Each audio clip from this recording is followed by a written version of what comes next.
I've always believed that our bodies are archives, living, breathing timelines of everything we've endured, survived, and become. For years, I tried to treat mine as something separate from me, something I had to mold or conceal to fit into the image of womanhood I was handed. But I've come to realize that every mark on my skin, every line, every stretch, is a chapter of my life, written not in ink, but in evidence. The world tells us to hide these parts. Commercials urge us to erase them. But what if instead we saw them for what they truly are, signs that we've lived? When I first stepped behind the camera as a filmmaker, I became obsessed with truth. Not just the truth that is easy or beautiful, but the messy, contradictory kind. And I think that's why I've learned to look at my own body differently. I used to look in the mirror and see the places where I didn't measure up. The scars from surgeries, the evidence of childbirth, the fatigue that showed up in my skin. I saw them as failures. But then I started thinking of them as records. They were stories, not warnings. My stretch marks are not shameful. They're the echoes of growth, of change, of skin making room for something new. They are the visual proof that my body adapted, stretched, and survived. I think of the years I spent pregnant, the weight gained and lost, the physical toll of motherhood, and I see not loss, but legacy. These marks, they aren't a subtraction from beauty. They are additions to identity. And yet, we're conditioned to believe our value decreases with every change our body undergoes. The older we get, the less we're told we're worth. We chase youth not because we want it, but because we've been convinced that youth is the only version of ourselves that is lovable, visible, or acceptable. But what if we rejected that? What if we called out this messaging for what it is, a system designed to keep us small, distracted, and ashamed? I've spent years listening to women tell stories about their bodies, and there's one common thread. They've all been made to feel like something is wrong with them simply because they have existed, but that's not the truth. The truth is, our bodies are not wrong. They are honest. They don't lie. They carry us through trauma, through joy, through illness and recovery, and through the quiet moments that no one sees. Every line we carry is earned. Every scar has a context, and every inch of our skin has been a witness to our lives. What I want to say, what I want every girl and woman to hear, is this: your body is not a problem to fix. It is a history to honor. You don't need to be smooth to be worthy. You don't need to be small to be seen. You don't need to be flawless to be loved. You already are all of those things.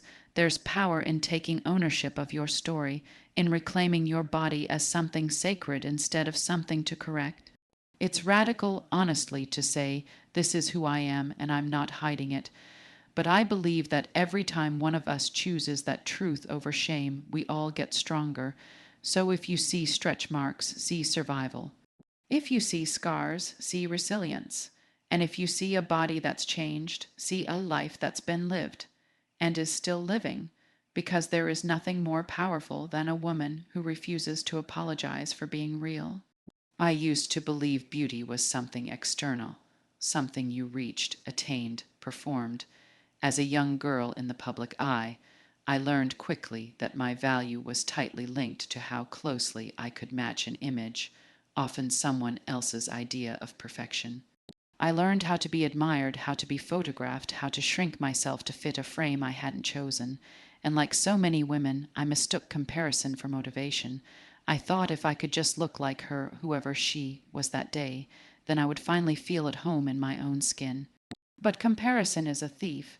It doesn't push you toward wholeness. It fractures you. You split yourself into versions, measuring one against another.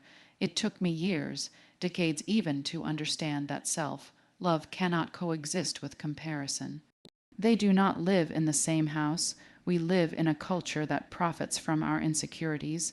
Every advertisement, every edited image, every algorithm feeding us more of what we supposedly lack, it all points to one message: you're not enough, but you could be, if you just change this. And it's subtle. It doesn't scream at us. It whispers. It burrows into our thoughts, especially when we're most vulnerable. And then one day we look in the mirror and we don't see ourselves. We see the failure to be someone else. I think about this often as a filmmaker and storyteller. We create these images, these ideals, and then forget that real people are absorbing them. I've seen brilliant, fierce, extraordinary women reduced to silence because they didn't think they looked the part. And I've been one of them, but the truth is, love doesn't begin with praise. It doesn't start when someone finally tells you you're beautiful. It begins in solitude, in the quiet, honest space where you decide that your worth isn't negotiable. And that kind of acceptance isn't easy. It takes effort. It takes unlearning. You have to sit with your own reflection and choose to see it without judgment. You have to stop measuring your beauty in relation to someone else's body, someone else's skin, someone else's story. That is not self-love. That's self-erasure. When I stopped comparing, I started noticing.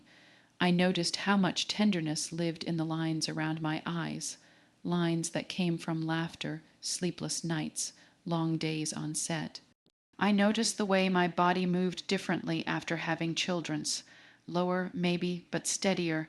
I began to notice what was real, not what was missing. We've been taught to chase an ideal that doesn't exist, and in doing so, we miss the radical beauty of our own truth.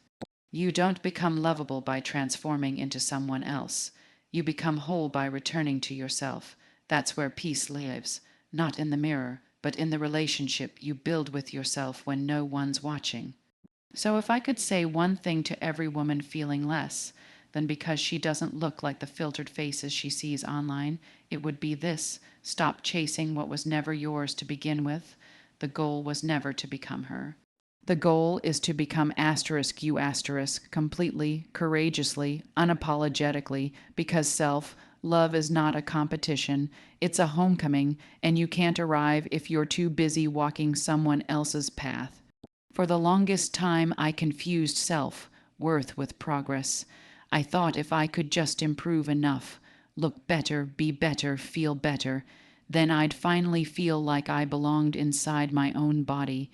But the truth is, we live in a world that teaches women to see themselves as ongoing projects. We're rarely taught to just be. There's always a cream, a plan, a routine, a new way to fix ourselves. And behind it all, there's the unspoken message, you are not enough as you are. But I want to say something I wish someone had told me much earlier. ***, you are not here to be perfected. You are here to be whole. Wholeness begins with acceptance, and that acceptance can only happen when you stop measuring yourself against an imaginary version of yourself. I used to think I needed to look a certain way to deserve peace. I'd look back at old photos of myself and mourn a body I didn't even appreciate at the time. That's how deep the trap of comparison runs. Even your own past self becomes someone else to measure against. I've had to learn, again and again, that acceptance doesn't mean resignation. It means grounding. It means returning to the present moment and saying, this is me and this is okay. And it's hard. Because everywhere you turn, someone is selling you the idea that a better version of you is just one product or habit away. But I've learned that no amount of external change can replace the internal shift that comes when you choose compassion over critique. We've been conditioned to make our bodies the problem. When we're anxious, we blame our weight. When we're tired, we blame our appearance. When love doesn't find us, we think it's because we aren't pretty enough. We rarely ask if the systems around us are broken. We just assume it must be us. That's what happens when comparison replaces care. I remember the first time I looked in the mirror, not to check, not to critique, but just to witness. No angles, no poses, just me. And for a moment, there was silence. It wasn't praise, it wasn't judgment, it was peace. That's what acceptance can give us, a break from the noise. We don't need to adore every part of our body to respect it. We don't need to love every feature to honor the fact that this body is our home. And home doesn't have to be perfect. It just has to be safe. When you stop comparing yourself to filtered images, old versions, or someone else's timeline, you begin to experience freedom. You start noticing how powerful your body really is, not because of how it looks, but because of what it's carried you through. Every emotion, every heartbreak, every dream, it's all lived inside this body. And that deserves more than critique. It deserves reverence. If there's one thing I've learned, it's that love doesn't come from a mirror. It comes from the moments you decide to show up for yourself anyway. Even when you don't feel beautiful, even when you're tired or bloated or healing, especially then, that's when it matters most. So stop asking your body to perform for your love. Offer it freely, offer it gently. And remember, you are not a problem to solve. You are a person to return to. And that return begins the moment you stop comparing and start noticing. Love, for many of us, began as a story we were told. A story where a woman was chosen, saved, adored, and in being loved by someone else, she finally became whole. It's subtle, this idea, but it's everywhere. In fairy tales, in films, in the compliments we're given. We're told we're beautiful when we're desired. We're praised when we're quiet, pleasing, soft. And slowly, often without realizing it, we start to shape ourselves around the idea that love is something we earn by being less loud, less opinionated, less demanding, less ourselves. I've lived that story. I've tried to fit inside it. I've softened my voice. I've made myself smaller. I've disappeared in the name of keeping the peace. And it's taken me years to understand that this version of love, the one that asks you to trade pieces of yourself just to stay close to someone, isn't love at all. It's fear disguised as romance. It's performance dressed up as partnership. Real love doesn't require disappearance. It doesn't demand silence or self-erasure. Real love says, be more of who you are, not less. But we don't always know that at first. Especially as women, we're taught that to be loved is to be chosen. And to be chosen, we have to be good. We have to be agreeable, attractive, easy to be around. We're taught that our value in love is based on how well we can adapt. And adaptation, when done too long, too often, begins to cost you your selfhood. I remember moments where I felt proud to be loved, not because I felt seen, but because I felt approved of, and that distinction is painful. There's a hollowness in being loved for the version of yourself you curated for someone else. It may feel like safety in the short term, but in the long term, it's lonely. Because if someone loves a version of you that you can't sustain, the love becomes a burden, and eventually, so does the relationship. The most radical thing I've learned, through art, through motherhood, through heartbreak and healing, is that the most important relationship I will ever have is with myself. That's not self-indulgent. It's foundational, because how I treat myself sets the tone for how others are allowed to treat me. If I don't believe I'm enough on my own, I'll let others treat me like I'm not. If I see my worth only through someone else's eyes, I'll chase validation instead of peace. But when I started to love myself, not in a loud, performative way, but in a quiet, steady way, I began to see love differently. I no longer needed it to prove anything. I no longer mistook attention for intimacy. I began to choose connection, not approval, and in doing so, I discovered that the deepest love is the one that meets you where you are, without asking you to shrink. So here's what I want women, especially young women, to hear. Don't trade your voice for closeness. Don't confuse being wanted with being valued, and never believe that you have to become someone else to be loved. You are already worthy of a love that sees you, hears you, respects you, and celebrates you exactly as you are. If you have to lose yourself to keep someone, that's not love, that's a lesson, and you deserve better. You deserve to be loved not for how well you disappear, but for how boldly you exist. And the first step to finding that kind of love is giving it to yourself, completely and without conditions. Because when you love yourself deeply, you stop settling for being tolerated. You start expecting to be cherished.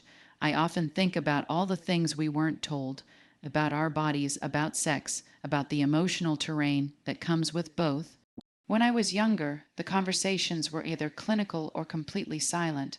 There were charts and warnings, but almost nothing about the emotional complexity, the fear, the beauty, the vulnerability of it all. It was as though the people meant to teach us were too ashamed or too uncomfortable to speak honestly. So we learned from whispers, from gossip, from movies that weren't made for us but shaped us anyway. And in the absence of truth, we absorbed a lot of shame. There's something deeply damaging about learning about your body through fear. When you're taught that sex is something dangerous or dirty or something that happens to you, instead of something you get to choose, it changes the way you see yourself. It disconnects you from your own body. You start to view your body as a risk to manage instead of a home to inhabit. And when that happens, you stop listening to it. You silence the part of yourself that's meant to guide you. I carried that silence for a long time. I didn't know how to ask questions. I didn't even know what the questions were, so I made mistakes.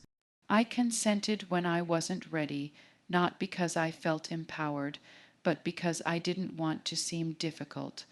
I stayed quiet when something felt wrong. I prioritized someone else's comfort over my own. And the saddest part is, I thought that was normal, but it's not normal, and it shouldn't be. What I wish we were told, and what I now try to tell younger women whenever I can, is that sex isn't just a physical act. It's emotional, it's psychological, and it's political. It's tied to how we were raised, what we were taught to fear, and what we were taught to expect from ourselves. And for women, especially, it's so often tied to guilt. Guilt for wanting it, guilt for not wanting it, guilt for speaking up, guilt for staying silent. It's a maze with no clear map. But here's what I believe now. Your body belongs to you. Your pleasure, your safety, your desires. They are not things you have to apologize for. They're not things you have to explain. You don't owe anyone access to your body just because they're kind or patient or in love with you.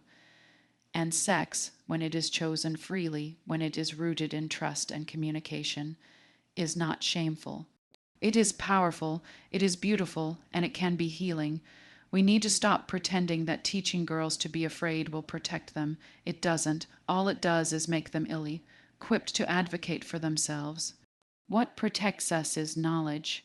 What protects us is being told the full truth, not just about the risks, but about the rights we have over our own bodies. We deserve information that respects our intelligence and space to explore without judgment. If I could go back and speak to my younger self, I wouldn't scare her. I wouldn't shame her. I would hold her hand and say, you get to decide what happens to your body. You get to say yes. You get to say no. You get to change your mind, and you don't have to feel guilty for any of it.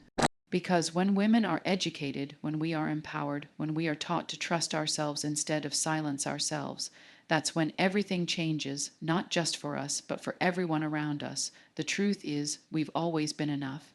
We've just been waiting for someone to say it out loud. I often think about all the things we weren't told, about our bodies, about sex, about the emotional terrain that comes with both. When I was younger, the conversations were either clinical or completely silent.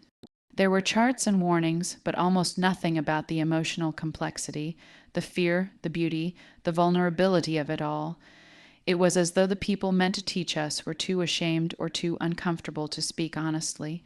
So we learned from whispers, from gossip, from movies that weren't made for us but shaped us anyway, and in the absence of truth, we absorbed a lot of shame. There's something deeply damaging about learning about your body through fear.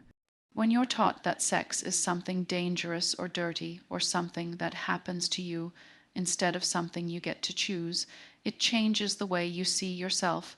It disconnects you from your own body. You start to view your body as a risk to manage instead of a home to inhabit. And when that happens, you stop listening to it.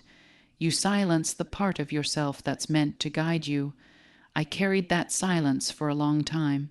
I didn't know how to ask questions. I didn't even know what the questions were. So I made mistakes. I consented when I wasn't ready, not because I felt empowered, but because I didn't want to seem difficult. I stayed quiet when something felt wrong. I prioritized someone else's comfort over my own, and the saddest part is I thought that was normal, but it's not normal, and it shouldn't be. What I wish we were told, and what I now try to tell younger women whenever I can, is that sex isn't just a physical act. It's emotional, it's psychological, and it's political.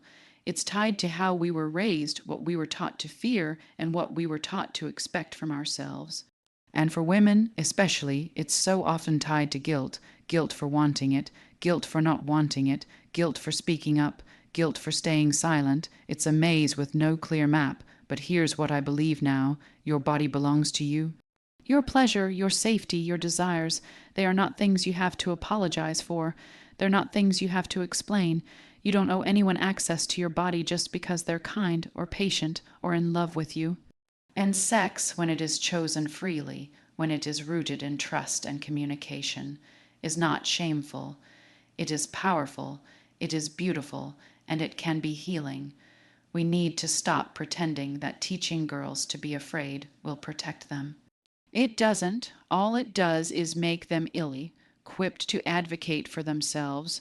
What protects us is knowledge. What protects us is being told the full truth, not just about the risks, but about the rights we have over our own bodies. We deserve information that respects our intelligence and space to explore without judgment.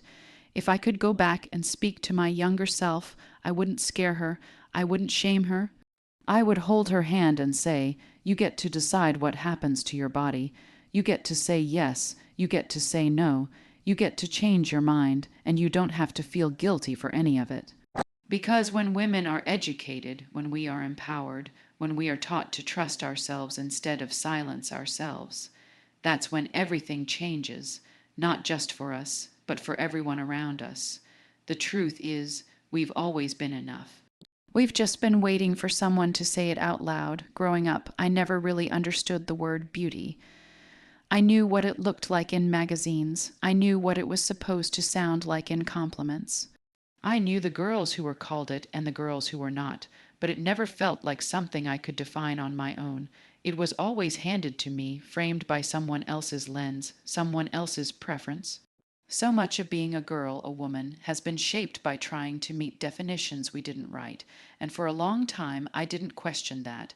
It's a quiet kind of violence, really being taught to evaluate yourself through the eyes of someone else. Every time I looked in the mirror, I was looking not for *me*, but for flaws. Am I thin enough, young enough, clear, skinned enough, attractive in the right way?